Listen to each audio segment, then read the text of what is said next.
Thanks for joining us from the Ohio AgNet, voice you know with the news you trust studio, sponsored by the Family Forest Carbon Program, where we help family forest owners get paid to improve the health of their woods.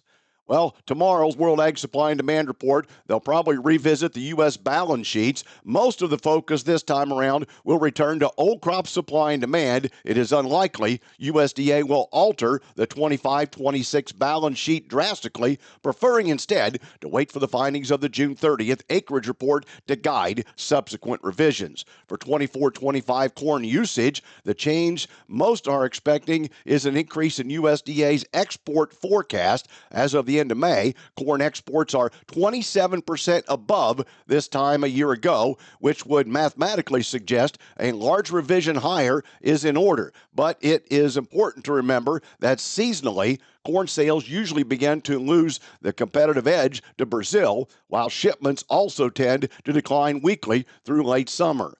All things equal, this would imply a roughly 30 million bushel net increase in corn usage, which seems fair given the seasonal tendencies outlined and the strong Brazilian crop that appears to be coming. Today's weather brought to you by Seed Consultants. Simply better performance online at seedconsultants.com. Here's the forecast. Dry weather today over a good chunk of Ohio. We're going to put together a mostly dry day tomorrow as well. I'm Chief Meteorologist Ryan Martin. Quick forecast update here in Ohio. I don't think we see any significant precipitation trying to come in here until we get into the weekend. Overnight, Friday night, Saturday, we're looking at hit and miss scattered rain showers. May see those linger a little bit on Sunday, but more so in southern and eastern parts of the state than north and west. We are dry to start next week, Monday, Tuesday, before hit and miss scattered showers try and pop up for later in the week, Wednesday night, Thursday, and Friday. That's a look at your forecast update. I'm meteorologist Ryan Martin. And thanks, Ryan. Despite lower sow numbers, Ever.Ag chief economist Lee Schultz said pork production hasn't decreased because of larger litters and market hogs being fed to heavier weights. Lee spoke earlier at the 2025 World Pork Expo in Des Moines. He predicted hog producers will see break even again by August and profitability this year. This is welcome after the serious lows in 2023.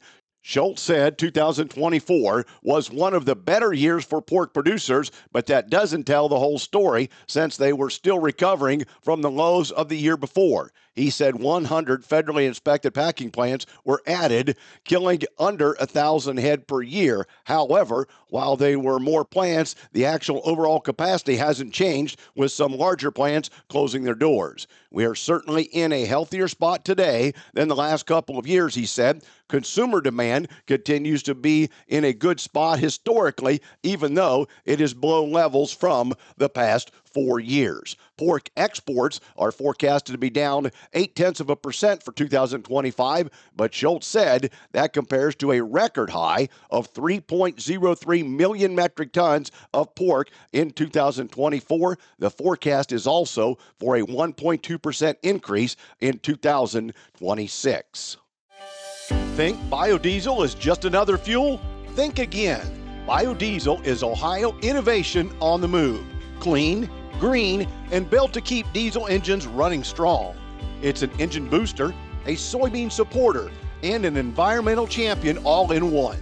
Every gallon reduces emissions, strengthens Ohio farms, and powers your ride. Drive with purpose. Choose biodiesel. Learn how at soyohio.org.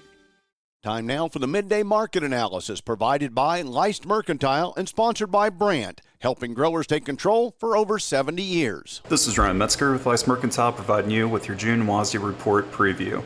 Based on Reuters survey results, the industry is expected to see total new crop U.S. wheat production slightly increase from the May report at 1.925 billion bushels.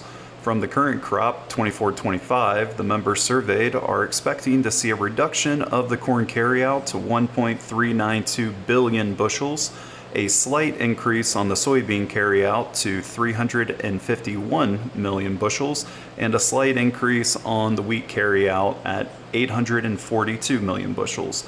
When it comes to global production, however, the USDA is typically slow to adjust Brazil and Argentina, and that appears to be reflected in the survey results as they are effectively leaving production for corn and soybeans unchanged for both South American countries.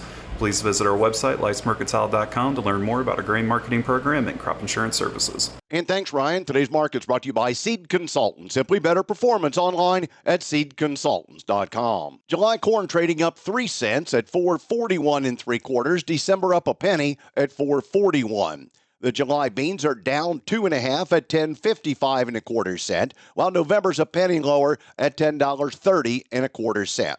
July wheat up 1 3/4 at $5.36 1/4 cent. Carried out to September, you're up 2 at $5.50 3/4. If you wanted to carry it to December, it's up a penny and 1/4, but at $5.71 1/4 cent. In livestock, June cattle $226.97, down a dime. June lean hogs up 35 at $103.50. September feeder cattle down $255 at $310.20. This is the Ohio AgNet.